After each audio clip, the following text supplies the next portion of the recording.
ओम शांति। चेतन भाई। ओम शांति ईश्वर भाई। चेतन भाई, हम आज की मूल्य रिवीजन कर रहे हैं जी।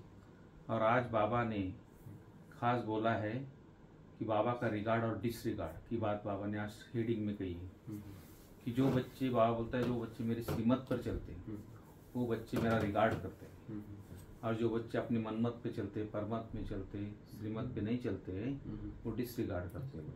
इसके ऊपर बाबा ने खास बोला है आज। और बाबा ने आज पूरी मुरली पढ़ाई के ऊपर चलाई है। तो पढ़ाई से कैसे व्यक्ति को श्रेष्ठ बनाते हैं, इसलिए कैसे मैनर्स होनी चाहिए। तुम इतनी ईश्वरीय विश्वविद्यालय में पढ़ते हो और बाबा किस तरह की पढ़ाई हमको पढ़ाते हैं। तो बाबा जैसे हम बच्चे समर्पित लोग हैं, हमारा तो यूनिफॉर्म है वाइट, बहनों का भाइयों का जो डेडिकेटेड समर्पित है। लेकिन कई लोग अफवाह फैलाए थे दुनिया में कि भाई ब्रह्म कुमारी में जाना माना सफेद कपड़ा ही पहनना है, कलर नहीं पहनना है, सुना, ऐसे ऐसे धारणा पे चलना है। तो ये सब बातें फैला देते हैं। लेकिन बाबा ने उस बात को आज क्लियर कर दिया। बाबा बोलता जो परिवार में रहते, ग्रहस्थ रहते, बाबा बोलता भले आप कलर कपड़ा पहनो, रंगीन पहनो, अपना तोड़ निभाओ, मिलो जुलो, नौकरी बिजनेस करो, सब कुछ करो, लेकिन बाबा बोलता बुद्धि से ममत्व हटा दो जी। और बुद्धि से ममत्व हटा के मुझे याद करो तो तुम सतो प्रधान बन जाएंगे और नई दुनिया के मालिक बन जाएंगे। तो भगवान हमको विश्व का मालिक बनाने की पढ़ाई पढ़ाता है। जैसे बाबा ने किसान को आज याद किया, बोले किसान क्या बेटे होते, उनको पढ़ाई में इंटरेस्ट नहीं होता है, माना वो एक वो समझते उसको नौकरी चाकरी हम नहीं करेंगे, स्वतंत्र रहेंगे करके वो खेती बाड़ी करते हैं। लेकिन बाबा बोलता यहाँ जो पढ़ाई में पढ़ाता हूँ तो तुमको हमेशा के लिए इंडिपेंडेंस बना देता हूँ, क्योंकि विश्व का मालिक बनाता हूँ। इस पढ़ाई में कोई नौकरी वोकरी की बात तो है नहीं, लेकिन भगवान ऐसे हमारे अंदर दैवी गुण भर देता है कि हम पूरी विश्व के मालिक बन जाते हैं। तो इस तरह बाबा ने आज पूरी मुरली, बाबा ने जैसे हाय तो रोने के लिए खास बाबा ने आज अटेंशन दिया कि बच्चे रोना कभी नहीं, तुम बच्चों को, तुम परमात्मा के बच्चे हो। कई बार बाबा बोलता है मुरली रोती को विधवा रोती है, ऐसे ही बाबा कई बार बोलता है। इसलिए भगवान मिल गया है स्वयं तो सदा खुशी में रहना है। और सेवा के ऊपर ही बाबा ने बहुत अटेंशन दिलाया। तो ये बहुत सारी बातें आज बाबा ने मुरली में बताई। तो चेतन में थोड़ा आप डिटेल में बताइए। ओम शांति। ओम शांति। आज हम 22/11/2024 की मुरली रिवीजन कर रहे हैं जी, जिसमें प्यारे बाप दादा ने हम बच्चों को बहुत शिक्षाएं भी दी हैं, सावधानी भी दिया है। और जैसे अभी पिछले कुछ दिनों से कंटिन्यू मुरली चल रही है बाप, शिक्षक और सदगुरु के। बिल्कुल बाबा ने कहा बाप याद है तो कभी टीचर भूल जाता है, तो कभी टीचर याद है तो सदगुरु भूल जाता है। तीनों ही याद रहें जी। तीनों की अलग अलग प्राप्तियां हैं, है भले एक जी, लेकिन यही वंडरफुल ज्ञान है ये जी, जो एक ही हमारा जो बाप है वो टीचर भी है और सदगुरु भी है। तो बाबा ने कहा आज बाप के रूप में जैसे मैं ज्ञान का सागर हूँ, ऐसे तुम बच्चों को भी नॉलेजफुल बना देता हूँ, ज्ञान का सागर बना देता हूँ। इतना अथाह ज्ञान दे देता है। बिल्कुल। लेकिन बाप जो है, ये बाप टीचर सदगुरु जो है जैसा है, उनको हम बहुत थोड़े बच्चे यथार्थ पहचान पाते हैं। बिल्कुल। और उनसे संबंध जोड़कर जो प्राप्ति होनी चाहिए जी, उसमें नंबरवार हो जाते हैं।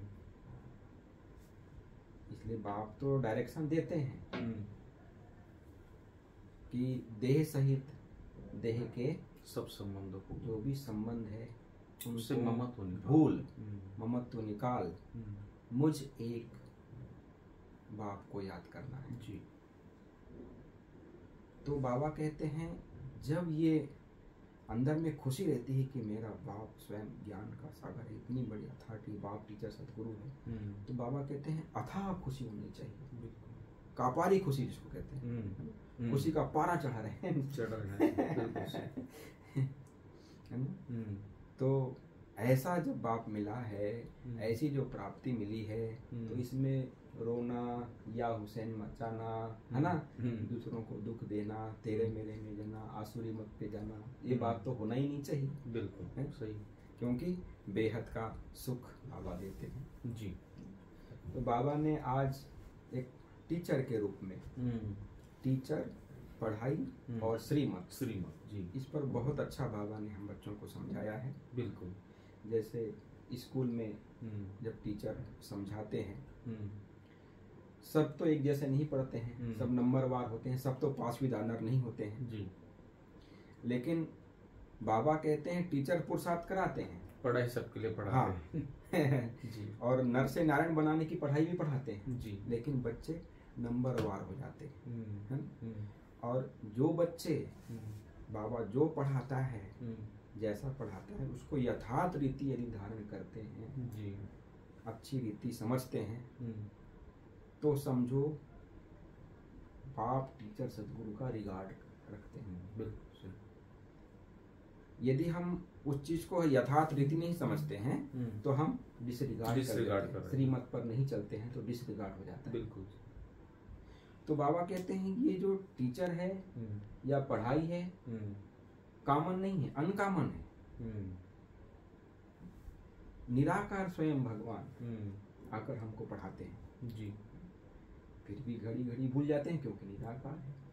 क्योंकि हम आत्मा निराकार है तो परमात्मा भी निराकार है। बाबा कई मूल्य में कहता है ना कि आत्मा का स्वरूप, कल भी बाबा ने कहा कि आत्मा जितनी सूक्ष्म है उतना ही सूक्ष्म परमात्मा है जी। वो सदैव है, जिसको सदाशिव कहते हैं। आत्मा जन्म मरण में आती है, उसकी कला कम होती जाती है, उसकी ज्योति थोड़ा कम होती जाती है, लेकिन यदि रूप में कहें तो बराबरी जी। तो बाबा हम बच्चों को पढ़ाते हैं, ये कॉमन पढ़ाई नहीं है। जैसे कभी भूल भी जाते हैं कि वर्षा को भूल जाते हैं। जैसे बाबा ने आज हॉस्टल के बारे में भी कहा कि हॉस्टल में रहते हैं लेकिन वो कभी ऐसा भूलते नहीं हैं। तो ये भी एक इस प्रकार बेहद का हॉस्टल में हम रहते हैं जहाँ पर पढ़ाई भी होती है, कई प्रकार की शिक्षाएं भी होती हैं, सदगुरु हमारी सदगति भी करते हैं। तो कई प्रकार की मना इसमें दोनों का हम यदि चिंतन करें तो बहुत मना हॉस्टल, ये कौन सा हॉस्टल है, वो कौन सा हॉस्टल है, तो सब बातें क्लियर होती जाएंगी जी। तो बाबा अच्छी रीति पढ़ाते हैं। यदि बच्चे पढ़ते हैं तो स्कॉलरशिप लेते हैं, नहीं तो नंबरवार हो जाते हैं, है ना। बाबा ने कहा जैसे गांव में होते हैं, है ना, उनको यदि कहा जाए कि भी आपको पढ़ाई करो तो उनको एक लगेगा कि भाई हम क्यों पढ़ाई करें, पढ़ाई करके क्या नौकरी करना है क्या हमें, है ना। यदि उनको कहा जाए नहीं तुम खेती बाड़ी में जाओ, है ना, गाय भैंस चराओ, तो उनको स्वतंत्रता महसूस होती है। लेकिन पढ़ाई से क्या है उनको ये समझ नहीं है जी। तो ऐसे ही भगवान आकर हम बच्चों को पढ़ाते हैं, शिक्षा देते हैं, है ना, आप समान बनाते हैं, अपने घर ले जाने का बनाते हैं, सतयुग की दुनिया के लायक बनाते हैं। फिर भी हम यदि उस बात को नहीं समझते हैं तो क्या पद पाएंगे जी, है ना, कौड़ी मिसल बन जाएंगे, पाई पैसे तो बाबा कहते हैं जैसे हमारी पढ़ाई और उस पढ़ाई और इस पढ़ाई में यदि हम कंट्रास्ट देखें, है ना, तो उस पढ़ाई में कहाँ ज्यादा ज्यादा बैरिस्टर बनेगा, IAS बनेगा, इंजीनियर बन जाएगा, और ये पढ़ाई से हम विश्व के मालिक बनते हैं, नर से नारायण बनते हैं। कितनी ऊंची पढ़ाई है। माना कोई भी धर्म वाला हो, अनपढ़ हो, कैसा भी व्यक्ति इस पढ़ाई को पढ़ता है, भगवान इतना सहज रीति से पढ़ाते हैं। तो ये वंडरफुल पढ़ाई है। माना ऐसी पढ़ाई जो निराकार पढ़ाता है ना, बेहद में ले जाने का पढ़ाता है जी। तो बाबा ने कहा ये मैं इस तन में आकर पढ़ाता हूँ, इनके द्वारा श्रीमत देता हूँ, है ना। तो कई बच्चे उस बात को नहीं समझ पाते हैं, है ना, ब्रह्मा के मत को बोले ये क्या, ये बताएंगे, है ना। तो ऐसा हो जाता है। तो बाबा कहते हैं इनके द्वारा मत देता हूँ, तो इसको श्रीमत समझकर यदि पालन करते हैं तो यदि कुछ अलग से भी कुछ हो जाता है उसका जिम्मेदार तो स्वयं मैं जवाबदार हूँ जी। वो क्यों ये लेते हैं, क्योंकि प्रजापिता ब्रह्मा संपूर्ण देही अभिमानी बने, बराबर। इस कारण से संपूर्ण जवाबदारी परमात्मा। संपूर्ण निश्चय बुद्धि बने। जी। इसके आधार पे बाबा ने निश्चय बुद्धि पर भी मुरली चलाई कि निश्चय बुद्धि जो होंगे बच्चे वो कभी संशय में नहीं आएंगे कि ये क्या है, ऐसा है, ये सब बातें नहीं आएंगे। नहीं तो क्या होता है, कई निश्चय बुद्धि जिसको नहीं रहता है पढ़ाई पर, भगवान पर, है ना, हमारे पद पर, वर्षय पर, तो हाँ संशय हो जाते हैं और फिर थोड़ी बहुत कुछ ऐसी बात आ जाती है तो चले जाते हैं। इस पर भी बाबा ने आज मुरली चलाई है। बिल्कुल। तो बाबा की मुरली बहुत विशेष है। इस मुरली को हम जितना बार पढ़ेंगे और उतनी हमारे अंदर ये धारणा आती जाएगी, है ना। बाबा ने सदगुरु के माध्यम से श्रीमत भी हम बच्चों को दिया, जितना हम याद करेंगे विक्रम विनाश होते जाएंगे, है ना। और यदि बाबा कहते हैं इन द्वारा हम श्रीमत में देता हूँ, फिर भी बच्चे मनुष्य मत पे चलते हैं, रावण की मत पर चलते हैं, सड़ी हुई मत पे चलते हैं, मन मत पर चलते हैं, ये जो पाई पैसे की मत है, कौड़ी जैसी मत है, उस पर चलते हैं। क्यों? क्योंकि उसे सदगति तो होती नहीं, उसे उच्च पद पर पाते, सत्य की दुनिया के लायक तो बनते नहीं और ही धरातल में चले जाते हैं। तो इसलिए बाबा कहते हैं श्रीमत पर सदा चलते रहें। वो भी निश्चय बुद्धि बनकर चलेंगे तो और हम आगे बढ़ते जाएंगे। संशय बुद्धि होंगे, गुटखा खाते रहेंगे तो फिर कोई भी ऐसी माया की बात आएगी तो उस मना हमारा अकल्याण होने की संभावना रहती है। तो इसलिए बाबा कहते हैं 3 प्रकार की मत भी बाबा ने आज बताई है ना। एक होती है मनुष्य मत, है ना, दूसरी होती है देवी मत, और ईश्वरी। तो 3 दुनिया में कहाँ ये सब बातें रहती हैं, है ना। बाबा ने कहा पाप आत्मा कहा जाता है, पुण्य आत्मा कहा जाता है, धर्मात्मा कहा जाता है, परमात्मा को नहीं लेकिन कह सकते। परमात्मा तो नहीं कह सकते ना, है ना, क्योंकि वो सदा है। हम बच्चों की सदगति करते हैं, जिनकी पूरी महिमा के गीत सारी दुनिया गाती है।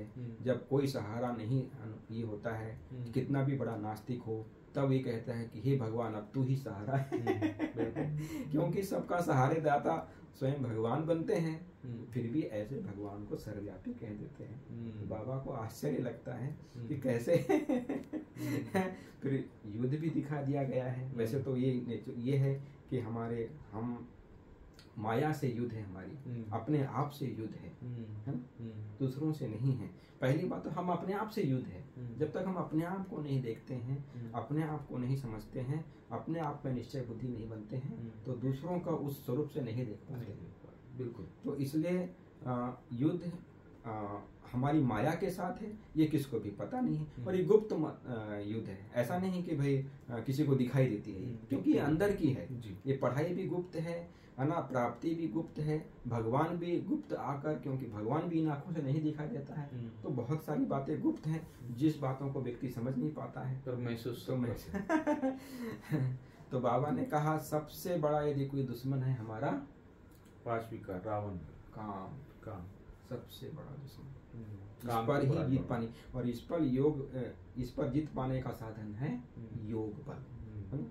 योग बल से हम विजयी बनते हैं जी। और योग बल का अर्थ दुनिया वाले इतना जानते नहीं, है ना, कि आत्मा का परमात्मा से यथार्थ जो कनेक्शन होता है, उसे जो करंट लेते हैं उसको कहा जाता है योग बल जी। अपने को आत्मा समझ जब परमात्मा को याद करते हैं तो ही उसको कहा जाता है योग बल। बिल्कुल। फिर बाबा ने कहा कई प्रकार के इम्तिहान होते हैं दुनिया में, है ना। जैसे लंदन की भी बात बाबा ने कहा था, है ना। और ये जो इम्तिहान है तुम इससे ऊपर जाते हो, मतलब जी हमारी जो इम्तिहान पास करके हम ऊपर जाते हैं। बाबा ने कहा कई बच्चों को ज्ञान का गा भी नहीं पता चलता है, मना ऐसे मना बेसमझ हो जाते हैं। तो बाबा कहते हैं इस ज्ञान को और इस ड्रामा को यथार्थ रीति समझना है जी। नहीं तो बहुत कुछ हम इधर उधर बुद्धि चली जाती है। अभी तो कई प्रकार के रास्ते हैं, सोशल मीडिया भी इतना है कि इतना संशय बुद्धि माया बना देती है कि बात नहीं पूछो।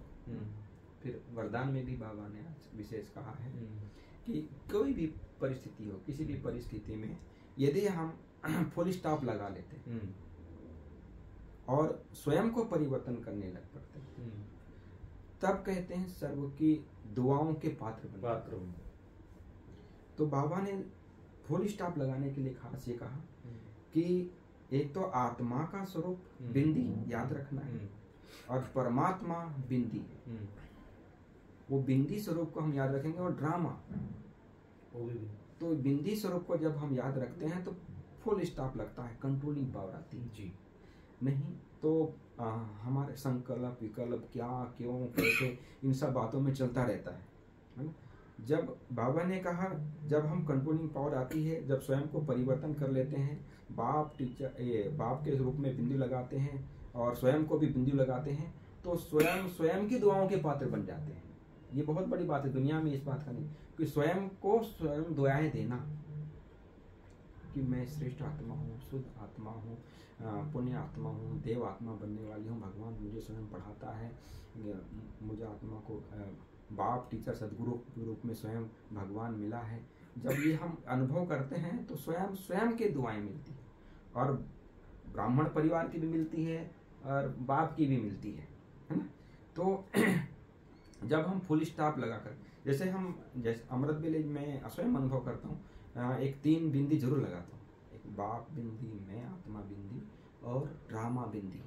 जब फुल स्टॉप लगता है तब आगे की दिनचर्या हम जब शुरू करते हैं तो बहुत उसका आनंद आता है। नहीं तो यदि ये नहीं रहता है तो बाबा ने आज जो संकल्प हम करते हैं, जैसे हम बाबा के कमरे में जाते हैं या जब हम योग में बैठते हैं या जब मुरली सुनते हैं तो अच्छे अच्छे श्रेष्ठ संकल्प आते हैं। तो बाबा ने कहा उन संकल्पों को बीच बीच में दृढ़ता का ठप्पा लगाना है। ठप्पा लगाते हैं ना, दृढ़ता का ठप्पा लगाते जाएंगे तो हम आत्माएं विजयी बनते जाएंगे। उस बात को हम बार बार स्मृति में आती जाएगी। तो ये थी प्यारे बाबा की आज की मुरली जी, जिसमें बाबा ने मनमत क्या है, श्रीमत क्या है, बाप टीचर सदगुरु के रूप में हमें कैसे भगवान को याद करना है, उनसे प्राप्ति करनी है, दुआएं कैसे लेनी है, दुआएं कैसे देनी है, बाबा की शिक्षाएं कैसे धारण करनी है ना, श्रीमत पर कैसे चलना है, हमारे विकर्म विनाश कैसे होंगे। ये पुरानी पतित दुनिया है, सड़ी हुई दुनिया है, इसको हम कैसे भूलें, ये बाबा ने खास। और ऐसे भगवान का जो ज्ञान मिला है तो रोना प्रूफ बन जाए, रोने की दुनिया में नहीं, हमको खुशी की दुनिया में जाना है, तो सदा हमारी खुशी बनी रहे। ये थी प्यारे बाप दादा की मुरली। ओम शांति। ओम शांति चेतन। Thank you.